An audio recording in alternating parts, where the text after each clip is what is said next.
Azhar night நேரத்தில் பாட்டு கேட்டுட்டு காரை ஓட்டிட்டு வந்துகிட்டு இருக்கான். அப்போ திடீர்னு கார் ரோட்லேயே நின்றுது.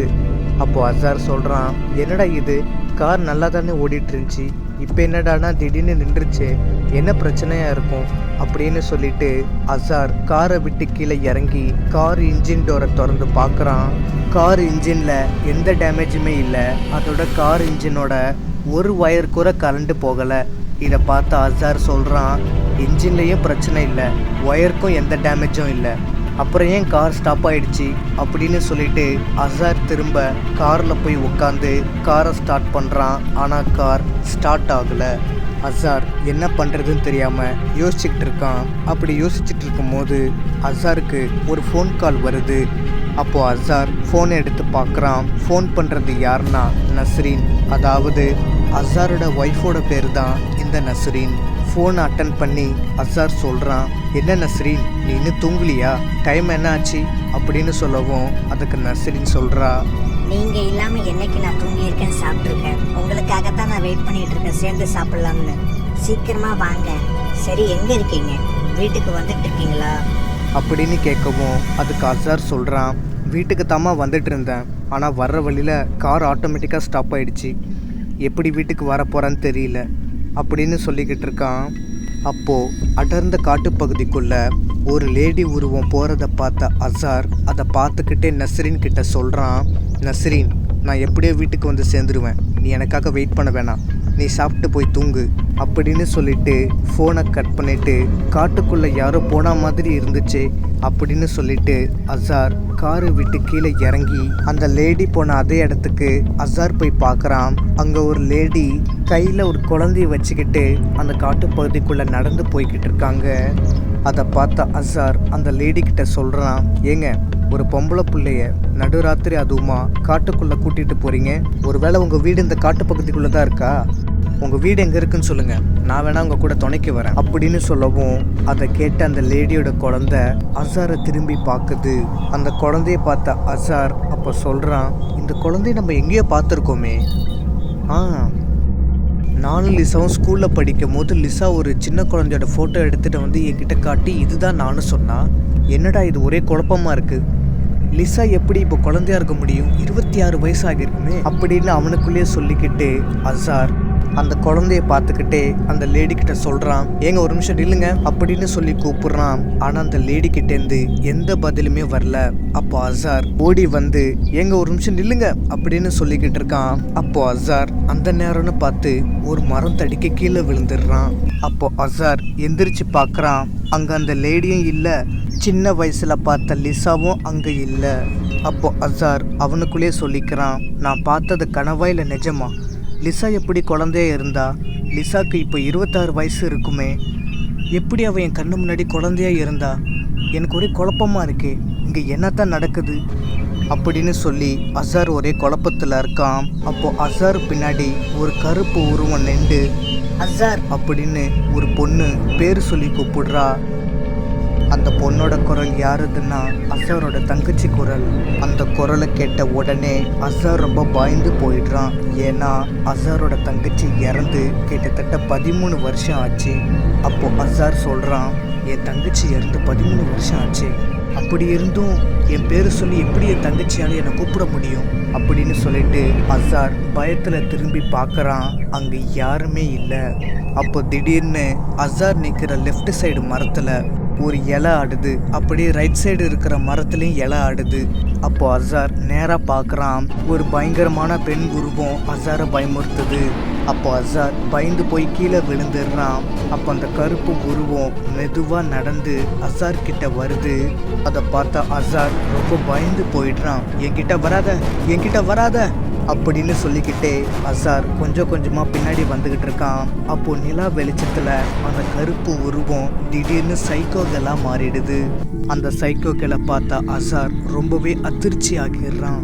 அப்போ அசார் அவன் கண்ணில் அவன் ஸ்கூல் படிக்கும் போது என்னென்னலாம் நடந்துச்சோ அது எல்லாமே அவனுக்கு ஞாபகம் வருது.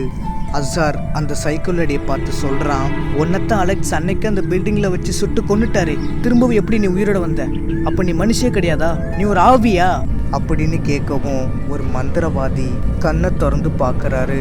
அப்போ அந்த மந்திரவாதி சொல்கிறாரு, 10 வருஷம் கழிச்சு அந்த 2 உயிரை கொல்ல வந்திருக்கா அப்படின்னு சொல்லிக்கிட்டு இருக்காரு. இந்த பக்கம் அசார் ரொம்ப பயத்தோட, என்னை விட்டு என்னை ஒன்றும் பண்ணிடாத அப்படின்னு சொல்லிக்கிட்டு இருக்கான். அப்போ அந்த சைக்கோ கேர்ள் சொல்கிறா, 10 வருஷத்துக்கு ஒரு வாட்டி தான் நான் வருவேன்.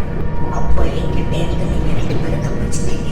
ஆனால் இந்த வாட்டி உங்களை நான் தப்பிக்கவே விட மாட்டேன். உங்கள் உயிர் என் கையால் தான் போகும் அப்படின்னு சொல்லி அந்த சைக்கோ கேர்ள் அசாரை குத்த வரா. அப்போ ஒரு மந்திர கயிறு அந்த சைக்கோ கேர்ளோட கையை பிடிச்சிருது. அந்த கயிறை பிடிக்க வச்சது யாருன்னா ஒரு மந்திரவாதி.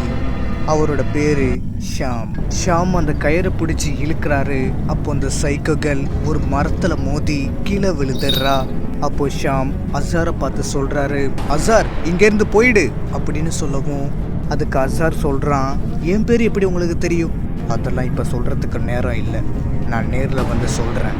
நீ இங்கே இருக்கக்கூடாது, நீ இங்கே இருந்தால் உனக்கு தான் ஆபத்து அப்படின்னு சொல்லவும் அதை கேட்ட அசார் எந்திரிச்சு பயத்தில் ஓட ஆரம்பிக்கிறான். ஷாம் திரும்பி அந்த சைக்கோ கேர்ள் கிட்ட சொல்கிறாரு, நீ எவ்வளோ தான் முயற்சி பண்ணாலும் அந்த 2 பசங்களையும் உன்னால் கொல்லவே முடியாது. நான் உயிரோடு இருக்கிற வரைக்கும் நீ நினச்சதை நான் நடத்த விட மாட்டேன் அப்படின்னு சொல்லவும் அதுக்கு அந்த சைக்கோ கேர்ள் சொல்கிறா, அப்படின்னு அந்த சைக்கோலடி சொல்லிக்கிட்டு இருக்கா. அப்போ ஒரு ஆலமரம் ஷாமோட கழுத்து பிடிச்சி இறுக்கி தூக்கி எரிஞ்சிருது. அப்போ ஷாம் கீழே விழுந்துடுறாரு. அப்போ ஷாம் எந்திரிச்சு பார்க்குறாரு, அந்த சைக்கோ கேர்ள் கொஞ்சம் கொஞ்சமாக மறைஞ்சிடுறா. அப்போ ஷாம் கண்ணை திறந்து பார்க்குறாரு, அவருடைய வீட்டில் மெழுகு பத்தியை ஏற்றி வச்சுட்டு உக்காந்துருக்காரு. அப்போ ஷாம் அவருக்குள்ளேயே சொல்லிக்கிறாரு, 10 வருஷம் கழிச்சு அந்த ஆவி திரும்பி வந்திருக்கு. அதோட அசாரையும் லிசாவையும் அது கொல்றதுல ரொம்ப தீவிரமாக இருக்குது. இந்த சூழ்நிலையில் அசாரும் லிசாவும் தனியாக இருக்கிறது அவங்களுக்கு அவ்வளோ சேஃப் கிடையாது. அதனால் அவங்கள என் வீட்டுக்கு வர வச்சு அவங்களுக்கு நான் பாதுகாப்பு தந்தாகணும். அது மட்டும் இல்லாமல் அவங்கள வச்சு தான் இந்த ஆவியை நான் அழிக்கணும் அப்படின்னு சொல்கிறாரு. இந்த பக்கம் அலெக்ஸ் அவனோட ஃபேமிலி ஃபோட்டோ வச்சு பார்த்துக்கிட்டு இருக்கான். அப்போ அலெக்ஸ் அந்த ஃபோட்டோவை பார்த்துக்கிட்டே அவன் பழைய விஷயங்களை ஞாபகப்படுத்தி பார்க்குறான். 4 பேர் செத்தது என்னோட கனவுல வந்துச்சு. ஆனால் அந்த குட்டி பையன் என்ன ஆனானே தெரியலையே. ஒருவேளை அந்த குட்டி பையன் யாருக்கும் தெரியாமல் அந்த பேய் வீட்டில் ஒளிஞ்சிக்கிட்டு இருக்கானோ. அப்போ அலெக்ஸுக்கு ஒரு ஃபோன் கால் வருது. ஃபோன் பண்ணுறது யாருன்னா எலிஸ்.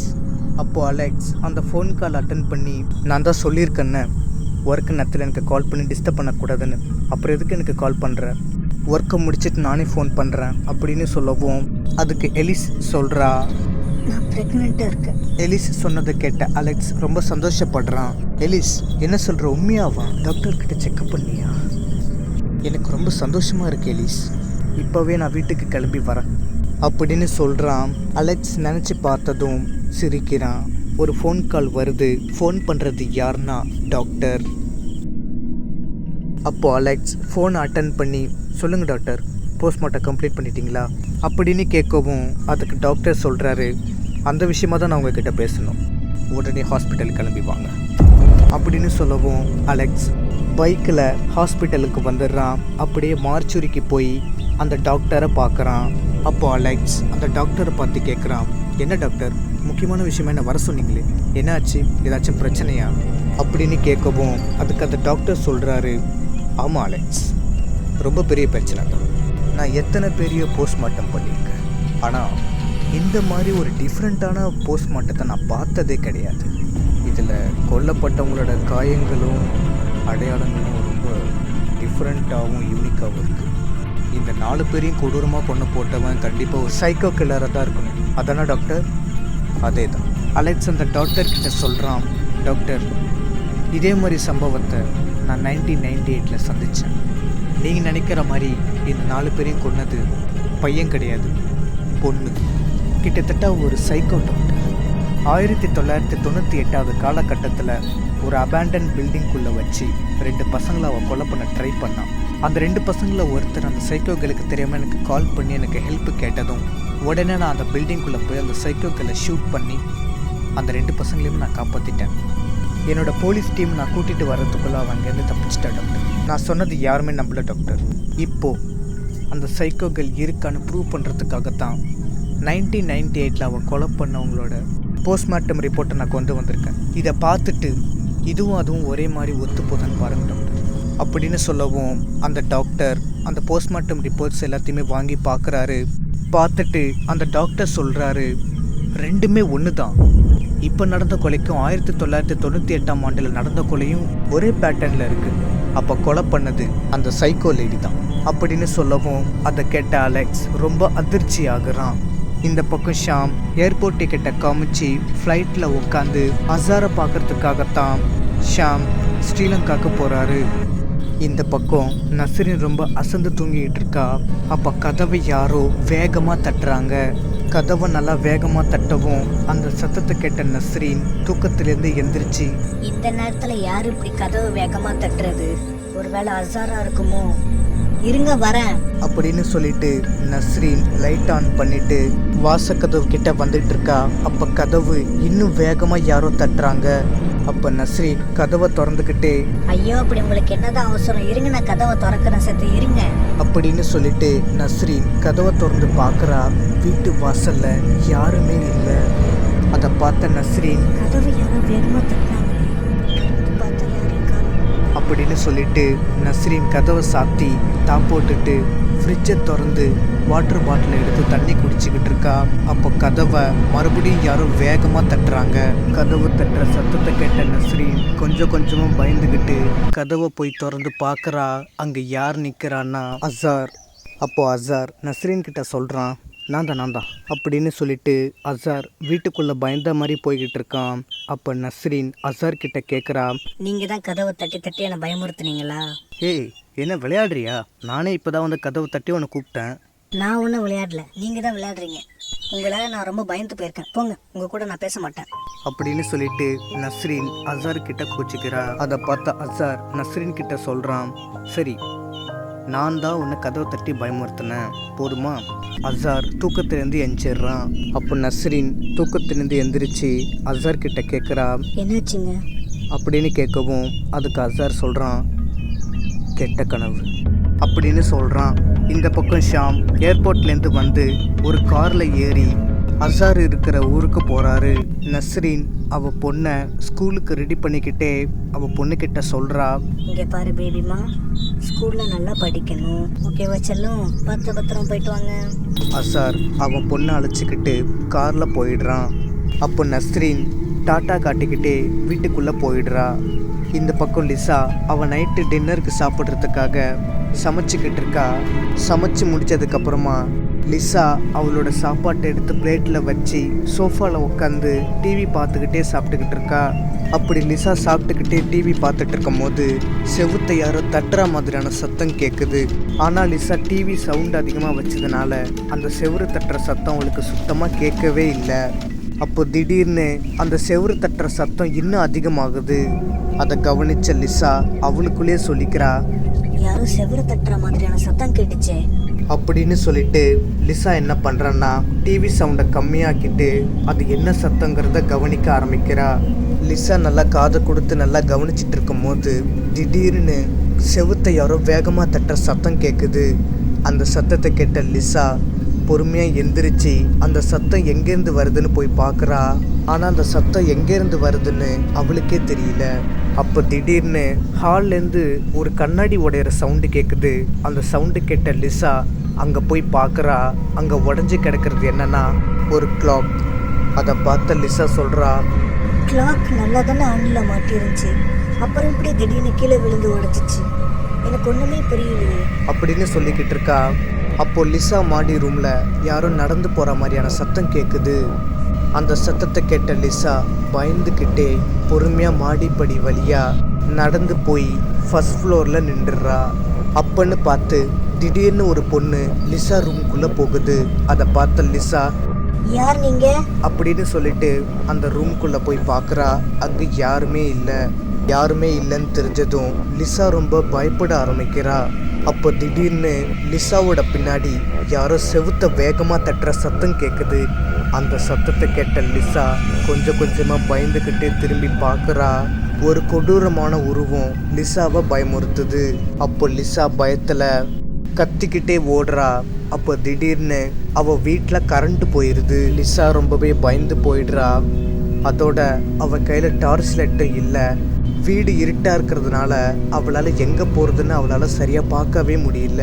அப்போது லிசா பொறுமையாக இருட்டில் நடந்து வந்துக்கிட்டு இருக்கா. அப்படி நடந்து வந்துக்கிட்டே அவள் படிக்கட்டுக்கிட்ட வந்துடுறா. ஆனால் அது படிக்கட்டுங்கிறதே அவளுக்கு தெரியாது. லிசா இருட்டில் எங்கே போகிறதுன்னு தெரியாமல் நின்றுக்கிட்டு இருக்கா. அப்போ திடீர்னு ஒரு கருப்பு உருவம் லிசாவை படிக்கட்டில் தள்ளி விட்டுருது. அப்படி தள்ளி விட்டதில் லிசா படிக்கட்டில் கண்ணா பின்னான்னு விழுந்துடுறா. அப்படி படிக்கட்டில் அவள் விழுந்ததில் தலையில் பலமாக காயம் ஏற்பட்டுருது. லிசா நெத்திலேருந்து ரத்தம் வந்துக்கிட்டு இருக்கு.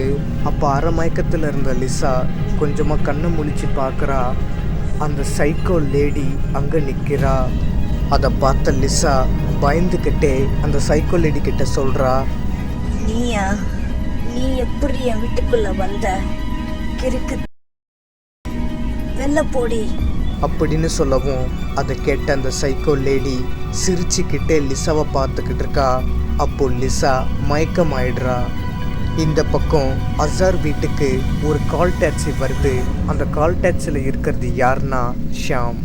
ஆமாம், அசாரை பார்க்கத்தான் ஷாம் இப்போ இங்கே வந்திருக்காரு. கால் டாக்ஸிக்கு காசு கொடுத்துட்டு ஷாம் அசார் வீட்டுக்கு நடந்து வந்துகிட்டு இருக்காரு. அசார் வீட்டு காலிங் பெல்ல ஷாம் அழுத்துறாரு.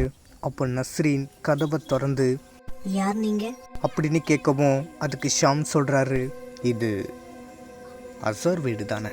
ஆமா, நீங்க? நான் அசாரோட கிளாஸ் டீச்சர் வந்திருக்கேன். அசார் இருக்காரா? கிளாஸ் டீச்சரா? அசார் சின்ன வயசில் என் கூட தான் படித்தான். இல்லை இல்லை இல்லை இல்லை இல்லை, நான் அசாரோட கிளாஸ் டீச்சர். அவர் ஆஃபீஸ் போயிருக்காரு. அப்படியா? அவரை இப்போ நான் உடனே பார்த்தாகணுமே. அவர் கொஞ்சம் வர சொல்கிறீங்களா இங்கே? கிளாஸ் டீச்சர்னு வேற சொல்கிறாரு. அஸ்ஸலாமு அலைக்கும், உள்ள வாங்க. வலைக்கும் சலாம். நஸ்ரீன் ஷாமை டேபிளில் உட்கார சொல்லிட்டு அசாருக்கு ஃபோன் பண்ணுறதுக்காக நஸ்ரீன் போகிறா. இந்த பக்கம் அசார் ஆஃபீஸ் வேலையாக இருக்கான். அப்போ அவனோட ஃப்ரெண்டுக்கிட்ட சொல்கிறான், டேய், எவ்வளோ தடவை இந்த மெயில் அனுப்பினாலும் அவருக்கு அந்த மெயில் போகவே மாட்டேங்குதுடா. என்னடா பிரச்சனையாக இருக்கும்? சர்வர் ஏதாச்சும் போயிடுச்சா அப்படின்னு கேட்கவும் அதுக்கு அசாரோட ஃப்ரெண்டு சொல்கிறான், எல்லாத்தையும் என்கிட்ட கேட்டால் எனக்கு எப்படா தெரியும், இரு பார்த்து சொல்கிறேன் அப்படின்னு சொல்லிக்கிட்டு இருக்காங்க.